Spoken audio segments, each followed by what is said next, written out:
Halo, Assalamualaikum warahmatullahi wabarakatuh. Salam dan bahagia, Bapak Ibu Guru hebat. Perkenalkan, saya Eliana Saputri Agung, calon guru penggerak Angkatan 9 dari Kabupaten Buol, Sulawesi Tengah. Kali ini saya akan menyebarkan pemahaman tentang budaya positif di lingkungan sekolah. Ini merupakan aksi nyata yang saya lakukan di dalam lingkungan sekolah dan ini akan menjadi tugas pada modul 1.4 pada aksi nyata. Selamat menyaksikan. Iya, Bismillahirrahmanirrahim. Assalamualaikum warahmatullahi wabarakatuh. Ya, terima kasih untuk Ibu Guru yang sudah hadir di ruangan hari ini. Hari ini saya akan berbagi praktik baik. Jadi hari ini saya bukan menggurui Ibu Guru. Saya hanya ingin berbagi praktik baik apa yang saya sudah lakukan ketika saya mendapatkan tentang pemahaman budaya positif. Iya, saya ini merupakan aksi nyata dari program pendidikan guru penggerak. Kebetulan kami berada di Angkatan 9. Ini adalah aksi nyata yang kami akan maksudnya untuk ditularkan. Kalau misalnya pemahaman kita selama ini berbeda, namun kali ini dengan betul sekali, dengan menyatukan persepsi bahwa ketika kita melakukan budaya positif di dalam lingkungan sekolah, artinya ada sedikitlah perkembangan yang bisa kita lakukan untuk bagaimana menata laku siswa yang ada di lingkungan sekolah kita. Ya, ini adalah perubahan paradigma belajar yang selama ini paradigma belajar yang kita lakukan bagaimana dan sekarang ini bagaimana. Nah, paradigma perubahan belajar, pembelajaran dengan paradigma baru merupakan pembelajaran yang dirancang berdasarkan prinsip pembelajaran berdiferensiasi sehingga peserta didik belajar sesuai dengan kebutuhan berdasarkan tahap perkembangan sesuai teori psikologi modern maupun mewujudkan profil pelajar Pancasila. Nah, ini adalah bagian-bagian dari yang akan kita bentuk pada anak didik kita nantinya. Baik. Jadi laku mereka, budaya positif yang kita akan bawa itu membuat mereka bisa ada hadir dalam diri mereka. Mereka bisa meyakini keenam profil pelajar Pancasila tersebut. Yang pertama adalah beriman, bertakwa kepada Tuhan Yang Maha Esa, berakhlak mulia. Yang kedua, kebinekaan global. Yang ketiga, mandiri. Yang keempat, bernalar kritis. Yang kelima, kreatif. Dan yang keenam, bergotong royong. Nah, laku ini yang akan kita bisa terapkan untuk anak-anaknya kita, meyakinkan mereka dan membentuk laku mereka supaya ada budaya positif yang timbul di dalam lingkungan sekolah. Selanjutnya, yang selama ini kita lakukan ini adalah miskonsepsi tentang teori kontrol, di mana ilusi guru mengontrol murid. Sebenarnya ini adalah miskonsepsi. Mengapa?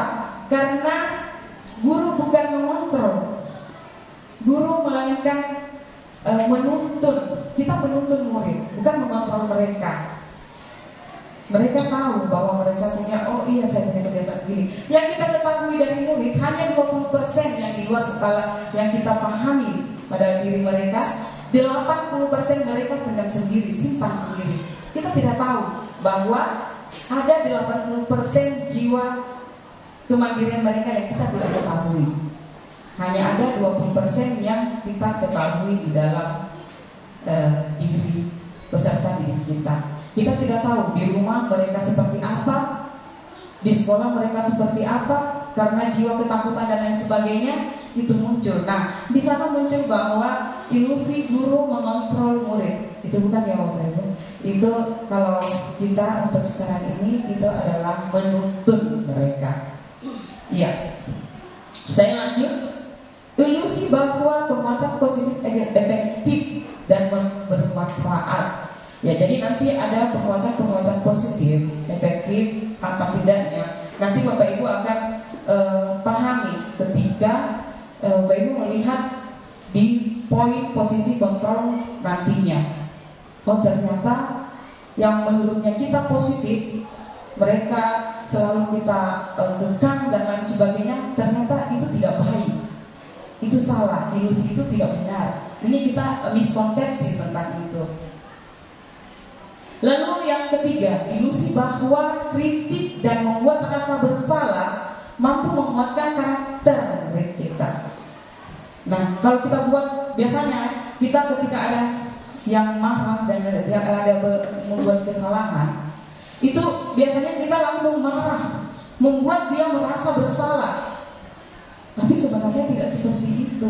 Itu miskonsepsi, salah pemikiran kita. Kalau membuat dia merasa bersalah, itu akan berkepanjangan tinggal di dalam pemikiran anak-anak didik kita. Aduh, ibu guruku seperti ini. Oh iya, mereka akan ingat terus tentang hal yang buruk, tertekan mereka. Jadi ini yang akan kita rubah paradigmanya, Bapak Ibu. Lalu yang terakhir adalah ilusi bahwa orang dewasa berhak memaksa. Nah, ini lebih salah lagi.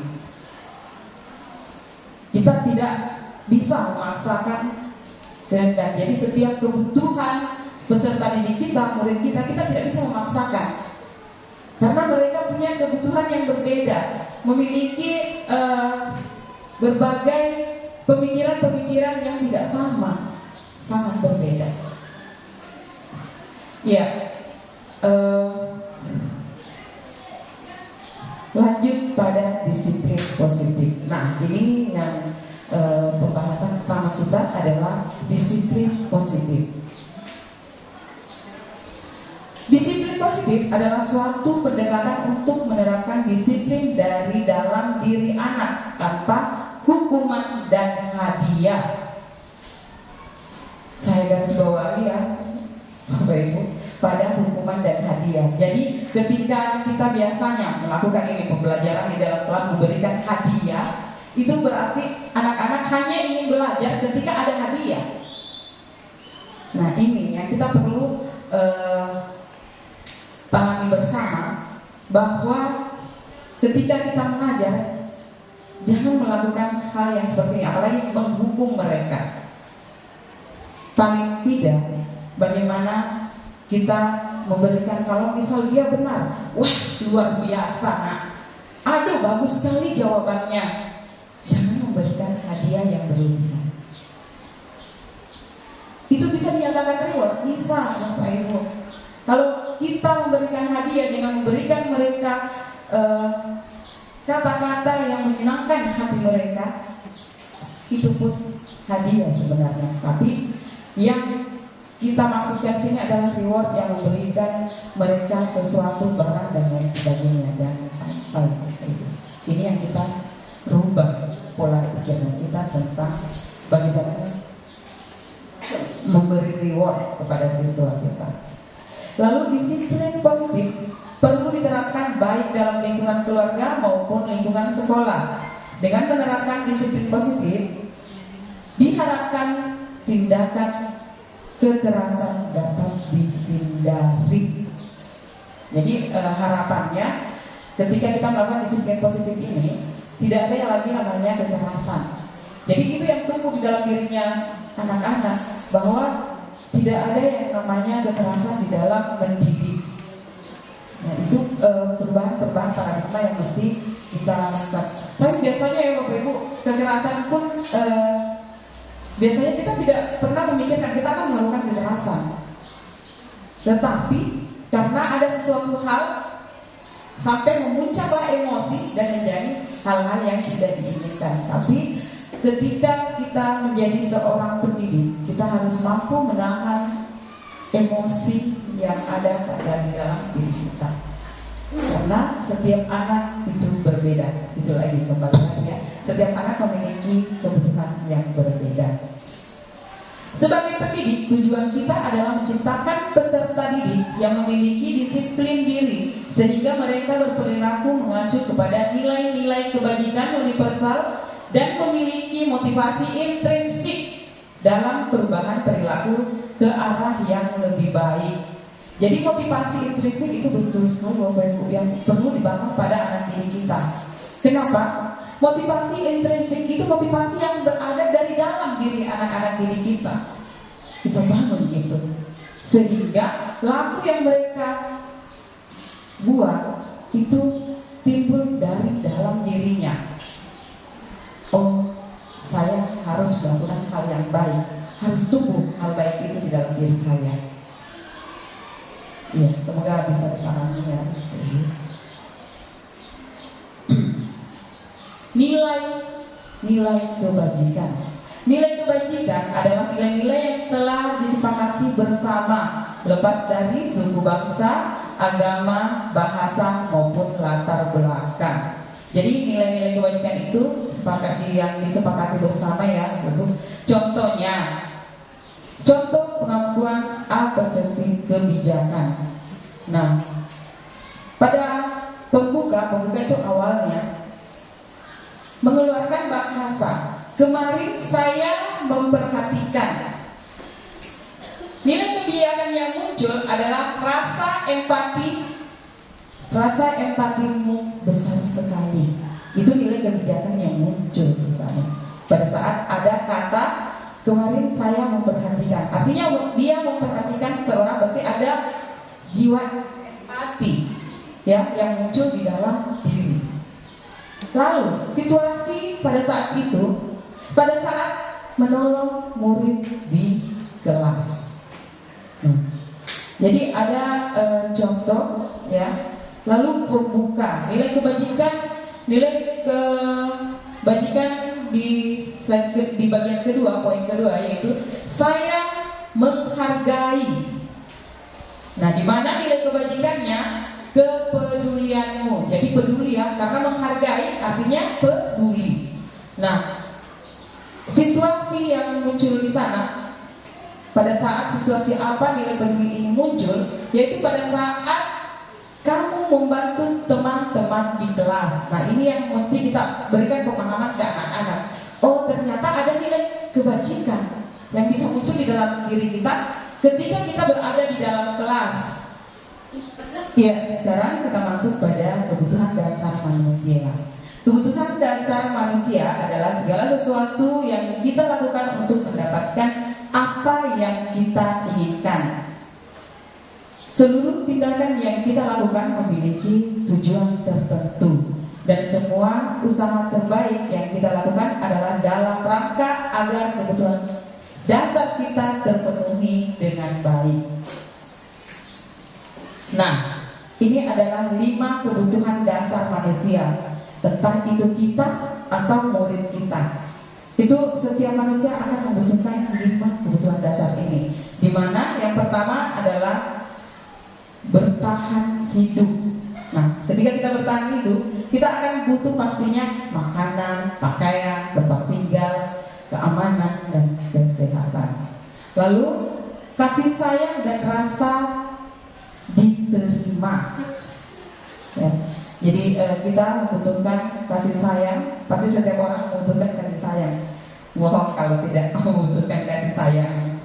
Lalu butuh penguasaan, seperti harga diri. Setiap orang pasti memiliki harga dirinya, merasa bahwa dia punya harga diri, keinginan untuk dianggap oleh orang lain ya. Itu pasti ada di dalam diri kita. Dan lanjut ke kebebasan ya. Seseorang ketika dia bebas pasti jiwa mandirinya muncul. Lalu memiliki pilihan mencoba hal baru ketika kebebasan ini muncul di dalam diri. Lalu kesenangan, ya, bermain atau humor itu dibutuhkan oleh kita sebagai manusia. Jadi ini adalah kebutuhan, 5 kebutuhan dasar manusia. Kenapa ada materi ini di sini? Karena kita berhadapan dengan manusia. Manusia itu siapa? Murid kita. Nah, kita harus penuhi. Ternyata ada 5 kebutuhan dasar murid. Ada 5 kebutuhan dasar menjadi seorang manusia.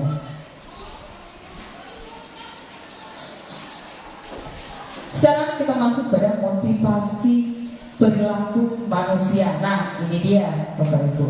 Untuk menghindari ketidaknyamanan atau hukuman. Nah, ini muncul dari ekstrinsik. Berarti itu muncul dari luar. Dari luar. Ya. Untuk mendapatkan imbalan, ya. Biasakan seseorang memberikan kita sesuatu, itu munculnya dari luar karena ada imbalan. Jadi dia ingin melakukan sesuatu hal. Ini merupakan motivasi. Oh, motivasi saya termotivasi karena ada imbalannya. Karena saya melakukan itu karena saya mau dihukum. Saya takut dihukum. Nah, ini hal-hal yang biasa terjadi pada seseorang. Bukan hanya murid, biasa kadang juga kita pun ketika kita belum memahami tentang hal ini, oh ternyata kita tidak boleh nanti ada hukuman atau ketidaknyamanan yang mau dirasa, jadi kita mau melakukan itu. Atau ada sesuatu imbalan yang kita inginkan, jadi kita melakukan itu. Yang ini yang butuh kita rubah di dalam diri kita. Nah, yang motivasi selanjutnya, motivasi intrinsik, itu yang muncul dari dalam dirinya kita. Yang seperti apa itu? Untuk menjadi orang yang mereka inginkan dan menghargai diri sendiri dengan nilai-nilai yang mereka percaya. Nah, kenapa sesuatu hal yang dipercayai itu akan menjadi sebuah motivasi di dalam diri kita. Jadi motivasi yang terbangun dari dalam diri. Saya lanjut. Nah, ini dia 5 posisi kontrol guru. Ada 5 posisi kontrol guru. Yang pertama, penghukum. Yang kedua, pembuat merasa bersalah. Yang ketiga, teman. Posisinya kita biasa menjadikan diri kita sebagai teman terhadap siswa atau murid. Menjadi seorang pemantau, ya, dan menjadi seorang manajer. Nah, kali ini saya mohon izin Bapak Ibu untuk di 5 posisi kontrol ini, ya. Dari 5 posisi kontrol guru, posisi kontrol apa yang sering Bapak Ibu guru lakukan pada murid? Iya, nanti saya akan kembalikan dan kembali nanti kita isinya di sini ya Ibu. Jadi nanti dipasang pada kertas yang sudah disediakan. Saya kembalikan 5 posisi kontrol yang dilakukan, yang biasa dilakukan. Silakan.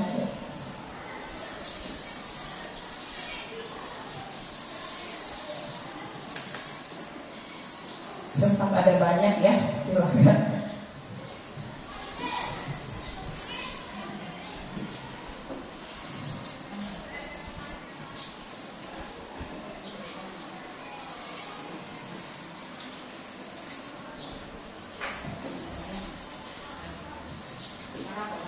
Silakan. Berapa aja yang Ibu yang pernah dialami, yang pernah dilakukan kepada siswa, kepada murid kita. Apakah posisi kontrol? Karena banyak ini yang melakukan, ada yang seperti misal kalau kita marah, kita menjadi seorang penghukum. Ada pembuat merasa bersalah. Nanti kita akan satukan persepsi, luruskan mana yang akan seharusnya dan mana yang tidak seharusnya. Lalu ada sebagai teman, ada sebagai pemantau, dan ada sebagai manajer. Saya lakukan semua di dalam selama saya memang. Berarti ditulis semua, boleh ditulis semua lagi. Iya. Kalau masih kurang ininya, statementnya nanti mau silakan. Apa yang ditulis? Judulnya juga baru DP itu yang Ini kan sudah ada judulnya di sini. Jadi yang apa yang Ibu lakukan saja. Oh iya. Iya, tuliskan. Oh sudah ada. Iya.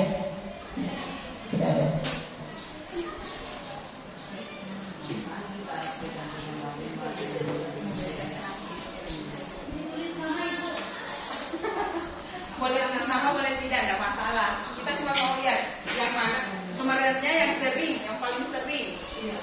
Itu pembunuh yang paling sering.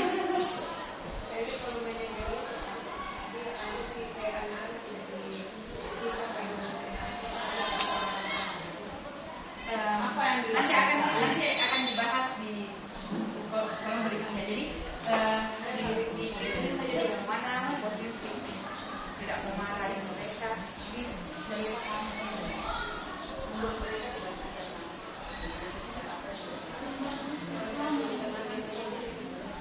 Tidak apa-apa, silakan di yang mana yang pernah dilakukan.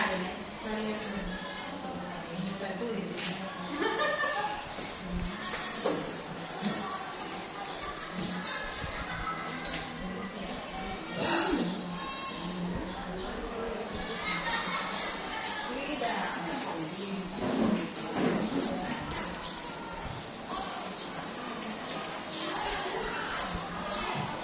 Ya, kalau Ibu Eka semuanya ya pernah menjadi pengikut, menjadi pembuat rasa bersalah, teman, pemantau, dan manajer. Manajer, teman, dan pemantau rasanya dia. Kalau Ibu Nurjana, teman dan manajer. Sama saya dengan jawaban dengan apa yang saya. Iya, silakan Bu.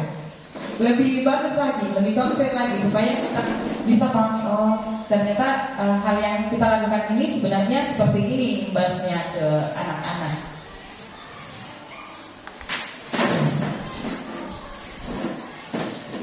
Ibu kan? Oh sudah. Oh ini ada lagi ini boleh pakai ini. HB.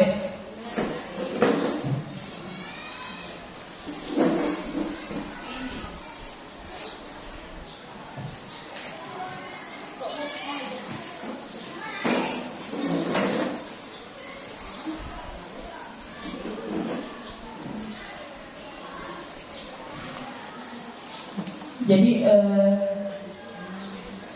oke. Yang paling banyak yang saya lihat adalah posisi teman. Bukan hampir, di setiap lembaran kertas ini posisinya yang paling sering 5 posisi kontrol yang ada yaitu sebagai teman. Ini boleh ini. Nanti saya jelaskan nantinya, tapi Iya, silakan.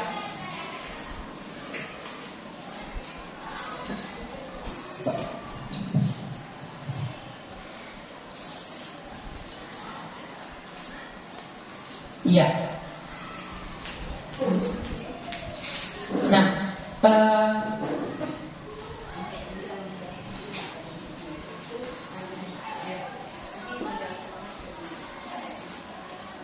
iya, ini adalah 5 posisi kontrol, di mana dari keseluruhan ini semua ada posisi teman. Yang lain ada 1-2, pemantau ada, di sini pemantau, di sini tidak ada, ya. Yang keseluruhannya itu sebagai teman. Nah, kita mau lihat dulu, Bapak Ibu, apakah yang kita lakukan selama ini sudah betul? Nah, ini posisi 5 posisi kontrol. Ya. Ketika sebagai penghukum, kita harus menghindari yang namanya penghukum dan pembuat rasa bersalah. Kenapa? Karena ini akan menjadi seperti yang tadi saya bahas di awal, ini akan menjadi sesuatu yang akan diingat terus oleh anak didiknya kita. Oh, ternyata guruku seperti ini, lalu guruku seperti ini, sampai sekarang masih teringat. Saya pernah di ini, saya pernah di itu. Ya, ini yang muncul.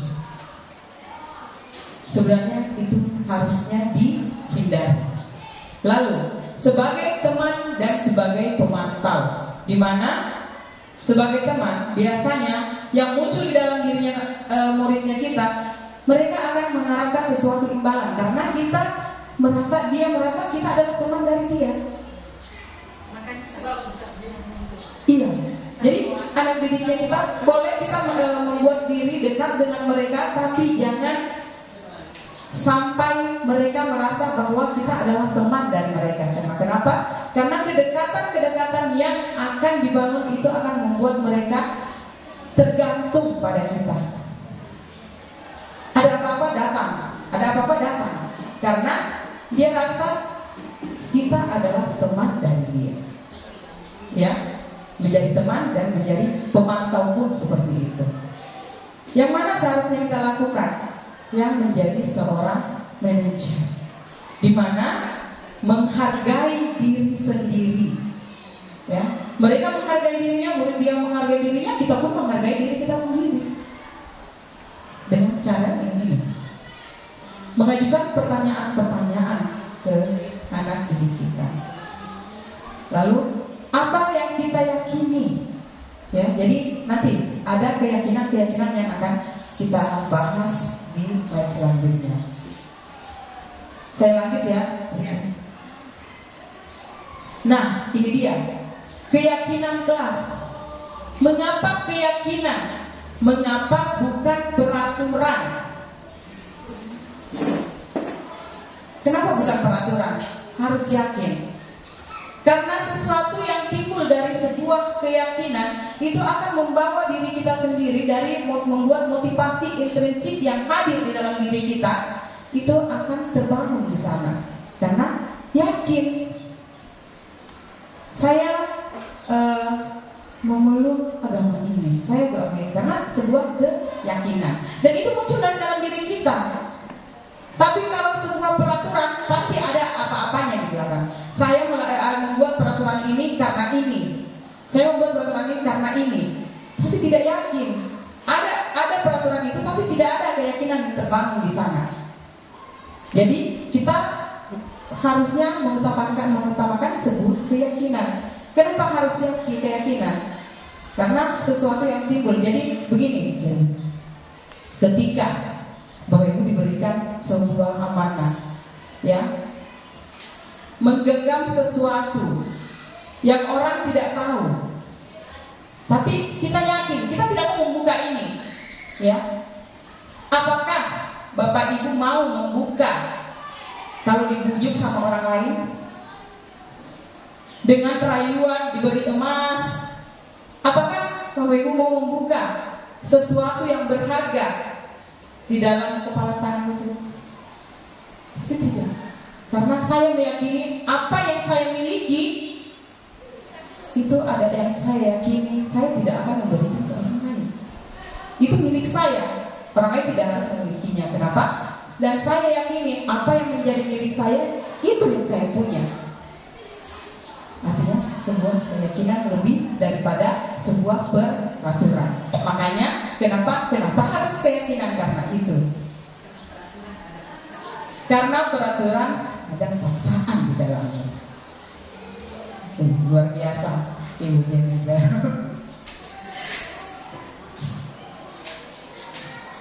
Nah, Bapak Ibu melihat yang di atas ini, menurut Bapak Ibu yang sebelah mana yang merupakan keyakinan? Lagi-lagi ada voice note di sampingnya. Apakah yang di samping kiri ini keyakinan atau yang ini yang keyakinan? Kalau saya begini kan kiri ya, kirinya Bapak Ibu ya, ini kanan. Ya, jadi ini kiri atau kanan? Cuma tulisnya kiri atau kanan. Yang mana menurutnya Bapak Ibu itu adalah sebuah keyakinan? Silakan ditulis lalu ditempelkan di sana. Tulis kiri kanan. Iya, kiri saja atau kanan saja. Yang menurutnya itu adalah sebuah menurutnya sebuah keyakinan. Yang mana sebuah keyakinan ini? Yang inikah keyakinan atau yang inikah keyakinan? Ini sebelah apa nih? Ini sebelah kanan. Sebelah kanan ya. Ya, ini sebelah kanan, yang ini sebelah kiri. Yang mana menurutnya keyakinan? Terima kasih banyak sudah. Mohon maaf. Sudah berdiri terus ini. Oh, di sini. Enggak, di sebelah kanan. Iya. Kita mau lihat. Apakah kita sudah memahami sebuah keyakinan atau peraturan?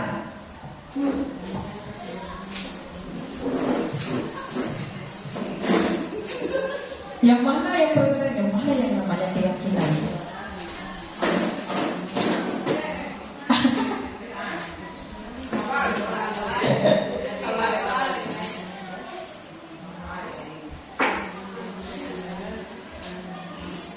Ya. Oke, saya bacakan dulu. Yang kebanyakan sebuah keyakinan adalah kanan kanan kanan kanan kanan kanan kanan kanan kanan, semua kanan, semua kanan. Iya. Mengapa kanan dinyatakan sebuah keyakinan? Datang tepat waktu menjadi sebuah peraturan. Dari situ kita sudah luar biasa. Iya.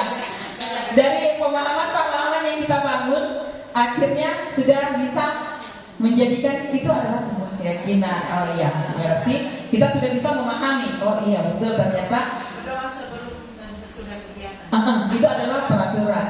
Dan kalau dia yang seperti ini itu diubah menjadi sebuah keyakinan. Keyakinan itu mungkin kita hanya tulis disiplin ketika masuk di dalam sekolah. Itu keyakinannya. Disiplin ketika masuk di sekolah. Nah, peraturan apa saja yang menjadi sebuah keyakinan di sana? Ada beberapa peraturan. Jadi satu keyakinan banyak peraturan yang tercakup di dalamnya. Jadi itu yang mesti kita bangun ke murid kita. Oh, ternyata keyakinan itu lebih baik daripada peraturan. Itu yang kita bangun. Kita harus memberikan yakin mereka dengan disiplin positif. Itu membangun untuk diri. Ya, saya lanjut. Nah, ini dia segitiga restitusi. Ini adalah bagian akhir dari materi kami, di mana suatu proses dialog yang dijalankan oleh guru agar dapat menghasilkan murid yang mandiri dan bertanggung jawab. Nah, dengan melakukan segitiga restitusi ini, ya, kita akan bisa menjadikan murid menjadi mandiri dan bertanggung jawab. Caranya, ini kita bisa mengajukan pertanyaan ke dia, ke murid ketika mereka melakukan kesalahan. Jadi kita tidak, hey, kamu begini, jangan. Kita dengan santainya sebagai seorang manajer panggil anaknya, kita lakukan segitiga restitusi ini. Yang pertama, stabilkan bagian bawah, menstabilkan identitas. Mereka harus tahu dulu, setiap orang pasti pernah melakukan kesalahan. Jadi kita kasih tahu ke dia, kamu tidak salah, setiap orang pasti pernah melakukan kesalahan. Jadi jangan buat mereka merasa bersalah. Oh, kamu yang begini, akhirnya muncullah sesuatu yang tidak diinginkan. Ya. Lalu kamu bukan satu-satunya orang yang pernah melakukan ini. Ya, kata-kata itu bisa kita untuk menstabilkan identitasnya. Boleh juga menstabilkan identitasnya supaya mereka, oh, saya melakukan hal-hal, banyak pertanyaan-pertanyaan sebenarnya bisa kita munculkan untuk menstabilkan identitas murid ketika dia bersalah, tapi tidak dengan menghukum. Lalu kita masuk ke validasi kebutuhan. Validasi kebutuhannya, kamu tentu punya alasan mengapa kamu melakukan itu. Jadi ini ada alurnya, ya Bapak Ibu. Jadi dari sini alurnya lagi ke sana, sehingga nantinya akan ada sebuah, kan kita sudah bangun keyakinan dengan mereka. Jadi kita nanti di akhir itu kita akan tanyakan nilai apa yang telah kita sepakati, keyakinan apa yang kita sepakati bersama. Nah, di sana kita tanyakan keyakinan apa yang kamu langgar. Misalnya, pasti kalau anak-anak ini Bu, keyakinan kedisiplinan. Ya, hanya itu yang bisa saya berikan dan berbagi kepada Bapak Ibu untuk daya positif kali ini. Ya, mungkin ada masukan dari Bapak Ibu atau pertanyaan yang mau dilontarkan, saya berikan kesempatan, silakan. Sebelum saya menutup sesi pada hari ini.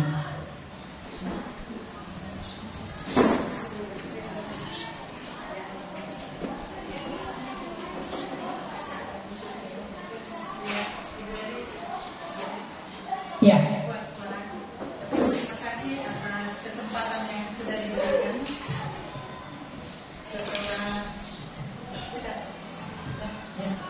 Setelah menyimak apa yang disampaikan oleh Ibu Eling tadi, mulai dari pertama sampai dengan saat ini, ada yang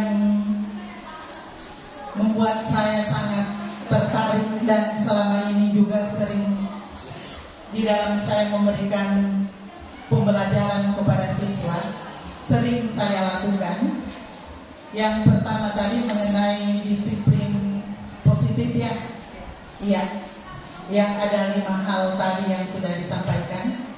Yang menjadi pertanyaan saya, ketika kita sudah menjadi manajer, pada saat kita memberikan pembelajaran kepada siswa, tapi contohnya, kita ambil contoh ya, seperti yang terjadi di kelas 9C, 9B, saya sudah tidak sebutkan siswanya. Ya, sudah dilakukan pendekatan melalui manajer, tapi siswa tersebut malah bukan mendapatkan keyakinan yang ada di dalam dirinya sendiri, malah apa yang dia lakukan itu lebih parah lagi karena sudah tidak hadir, dan setelah dia hadir hanya sekali dan sampai saat ini sudah tidak pernah lagi muncul, dan dia ada di lingkungan sekolah tapi tidak pernah lagi hadir, dan bukan hanya satu mata pelajaran, pada semua mata pelajaran. Terima kasih. Ya, pertanyaan yang luar biasa dari Bu Jennifer. Mudah-mudahan dulu untuk Ibu Jennifer. Iya, luar biasa sekali pertanyaannya. Iya, ketika kita kembali dengan situasi atau masalah yang seperti itu, kita kembalikan dulu. Apakah kita sudah membuat sebuah keyakinan bersama dengan murid tersebut? Apakah kita sudah pernah melakukan 5 posisi kontrol kepada mereka? Apakah kita sudah pernah membuat atau melakukan segitiga restitusi ini kepada anak tersebut? Ketika kita sudah melakukan itu semua dan anak itu tidak ada perubahan, paling tidak ada perubahan sedikit lah ketika kita sudah melakukan budaya positif ini ke mereka. Jadi ketika kita mendapatkan hal-hal yang seperti itu, sesering mungkin, yang namanya kita pendidik pasti sebenarnya setiap manusia pasti ada namanya rasa jenuh. Kalau selalu dan selalu, tapi itu memang keharusan kita selalu memberikan keyakinan kepada mereka, dan selalu bagaimana caranya kita untuk menghadapi, memberikan dengan segitiga restitusi ini. Tanyakan dulu sebenarnya kenapa, dan bukan cuma kamu nak yang melakukan hal yang seperti ini, tapi kamu pasti ada sesuatu sehingga kamu melakukan hal ini. Nah, itu yang kita harus tahu dulu, digali dulu. Sudah berarti wah, luar biasa ini anaknya kalau begitu, luar biasa betul. Apakah sudah pernah ada kesepakatan di dalam kelas keyakinan yang muncul, yang kita bangun bersama mereka? Oh, dengan wali kelasnya sudah ada keyakinan ya pada saat itu, atau keyakinan itu baru terbangun nanti dekat-dekat ini nanti dari oh iya. Jadi kita lihat dulu, apakah nantinya sebuah restitusi yang dibangun oleh wali kelasnya akan terlaksana dengan baik atau bagaimana. Jadi ketika misalnya tidak terlaksana dengan baik, ya artinya memang keyakinan yang ada, keyakinan ini bukan hanya bisa kita bangun di dalam lingkungan sekolah, tapi keyakinan harus dibangun juga orang tua di lingkungan keluarganya. Iya. Jadi kalau tidak seperti itu, bila mau jujur balik, tidak akan ada solusi untuk itu. Motivasi intrinsik betul sekali. Iya, motivasi intrinsik yang kita bangun dalam diri anak-anak bahwa keyakinan seperti ini yang harusnya saya lakukan. Bapak dan Ibu guru hebat, ini adalah contoh disiplin positif yang kami lakukan di dalam lingkungan sekolah, yaitu menyambut murid di pagi hari, lalu membuat jiwa gotong royong siswa atau murid kami tertanam di dalam diri mereka. Dan ketika di dalam kelas kami membuat sebuah keyakinan kelas, dan semua yang ada di dalam kelas ikut membuat sebuah keyakinan kelas. Nah, ini yang saya buat pada kelas seni tari. Ada juga tentang restitusi. Juwita, tadi Ibu lihat Juwita berpisah barisan dengan teman-teman yang lain ya?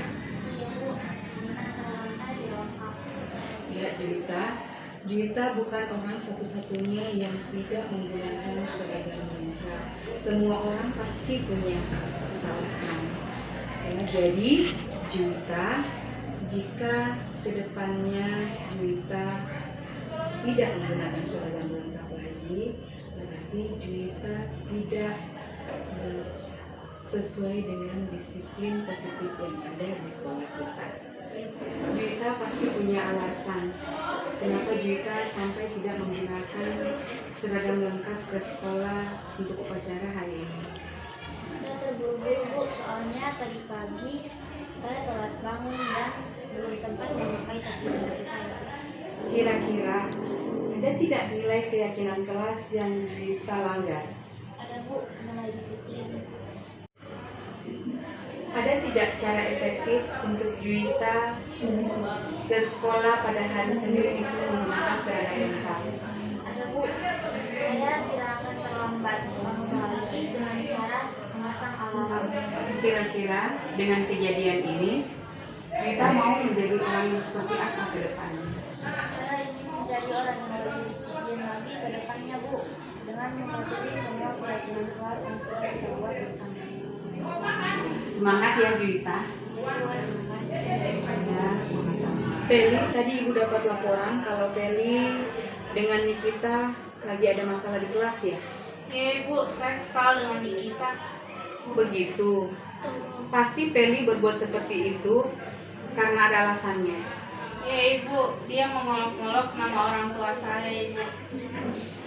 Wajarlah kalau Peli kesal. Kalau Ibu juga di posisi Peli, Ibu pasti akan melakukan hal yang sama. Apa ya? Saya kembali marah ke dia dengan mengolok-oloknya kembali serta memakinya.